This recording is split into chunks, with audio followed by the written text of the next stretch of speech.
Hello, Oak Knoll. It's Stephen Murray here with a special series where we reflect on the fact that God's generosity is the foundation of everything we do. And like our storytellers, we are invited to pass that abundance forward. In this episode, we revisit Pastor Jay and his personal experience growing up in a family where money and finances were a source of stress, and yet he still learned that generosity can be an important part of your life. I grew up in a loving family, but the economics were difficult. Money was scarce. There were chapters of life where my parents almost lost their home, and after the 2008 financial downturn, they eventually did. But that was after I was an adult. When I was a kid, I played soccer because it was inexpensive. All I needed were a pair of shoes. I remember many evenings walking into my parents' bedroom, and my mom would be on the bed with all kinds of things she was cutting out. She would try to enter multiple contests on a regular basis, like the Publishers Clearinghouse contest where you could win $1 million. Of course, they never did. But there was always hope for financial rescue because money was a constant stress. I remember when I was in high school, my mom having me apply for and get a credit card so I could go to the dentist, which I could then use to cover my own dental bill. And then I would have to pay the minimum payment each month, and the balance, I learned, never went down when you just pay the interest.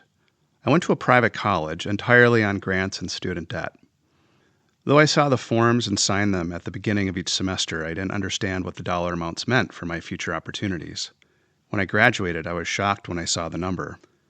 I didn't have great mentoring from my parents when it came to money, how to use it, save it, and how to be generous with it. My mom often talked about the church and other organizations she wanted to give money to if she ever did win the Publishers Clearinghouse, but that was always based on a wish, not reality. When I was a senior in seminary, I attended an optional and free class on personal finances, led by a man, I still remember his name, Neil Kittleson, who worked with Lutheran Brotherhood, now Thrivent. Neil taught us that most people begin the month with their paycheck and then spend up to and over 100% of it each month. I had seen that in my own life. And then he said if people have anything left over, maybe they'll save it, and even less likely, maybe they'll give it away. Neil invited us to a different approach. He encouraged us to save 10% and give 10% from our paycheck at the very beginning of the month, and then live off the 80% remaining for the rest of the month. He taught us that when we use our money in this way, we will help ourselves plan for our future, while also cultivate a spirit of generosity as we share what God has first given us, and then to live on the remaining 80% the rest of the month. It was a simple teaching, but it was also life-changing for me. When I graduated from seminary, my first position paid $29,000 a year, with 1% raises each year after that. Out of the $29,000, I had to pay 15% Social Security tax because pastors are considered self-employed. That's twice as much as most people pay when they're employed by someone else. I also had $6,000 a year in student loan payments before taxes were considered. As a result of our debt and tax situation, Suzanne, my wife, and I had to live simply and frugally. Though we didn't have much to live on, we committed to save $25 a month toward retirement and give $100 a month to the church. Neither amount was at the 10% mark that Neil Kittleson from Lutheran Brotherhood had taught me in class. But the important thing was that we began the habit of giving and saving off the top and then living off the rest. This meant we had to say no to ourselves a lot, but this discipline made us better financial stewards of what we did have. Over the years, we've been able to grow our giving while also paying off our debt and saving for the future too.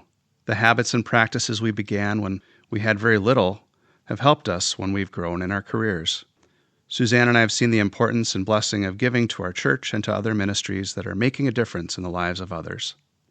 We can share that good habits can be started at any time, and that generosity doesn't just happen. It's a part of any good financial plan, and it's an important part of what it means to be a disciple of Jesus. I hope that my story of change might inspire you in your own generosity story, that it might help you to grow in your giving, to make it part of your budget, to make it part of your plan.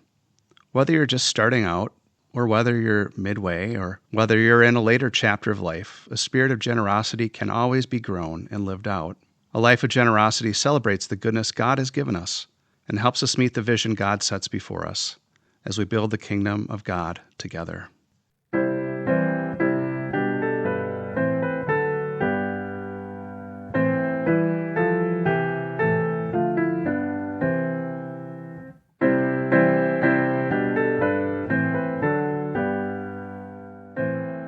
Thank you for listening.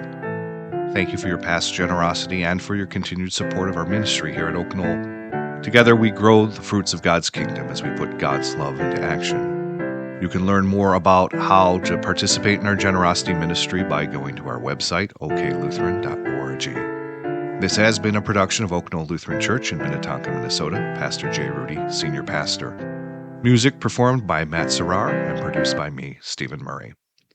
If you'd like to learn more about Oak Knoll Lutheran Church, please go to that website, oklutheran.org, or check out our live stream of our Sunday worship on YouTube every week at 9:30 Central. Thanks for listening, and God bless.